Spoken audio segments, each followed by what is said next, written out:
બેચરાજી તાલુકાના બરિયફ ગામ ખાતે national mission on natural farming અંતર્ગત અવેરનેસ કાર્યક્રમનું આયોજન કરવામાં આવ્યું હતું.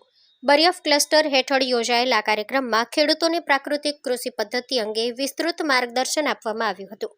કાર્યક્રમ દરમિયાન ગુજરાત પ્રાકૃતિક કૃષિ વિકાસ બોર્ડના સ્ટાફ દ્વારા પ્રાકૃતિક કૃષિના 5 આયામો અંગે વિગતવાર માહિતી આપવામાં આવી હતી, જેમાં જમીનનું સ્વાસ્થ્ય જાળવવું, કુદરતી ઇનપુટનો ઉપયોગ, ખર્ચ ઘટાડીને ઉત્પાદન વધારવું તેમજ પર્યાવરણ સંરક્ષણ જેવા મુદ્દાઓ પર વિશેષ ભાર મૂકવામાં આવ્યો હતો.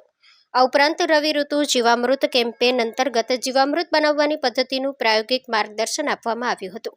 ખેડૂતોને ઘરેલું રીતે ઉપલબ્ધ સામગ્રી વડે જીવામૃત કેવી રીતે તૈયાર કરવું તથા તેનો ઉપયોગ ખેતીમાં કેવી રીતે કરવો તેની સમજ આપવામાં આવી હતી. અવેરનેસ કાર્યક્રમથી ખેડૂતોમાં પ્રાકૃતિક ખેતી પ્રત્યે જાગૃતિ વધી ટકાઉ અને નફાકારક ખેતી તરફ આગળ વધવા પ્રોત્સાહન મળ્યું હોવાનું જણાવ્યું હતું. Story report by Narottam Rathod, Mehsana.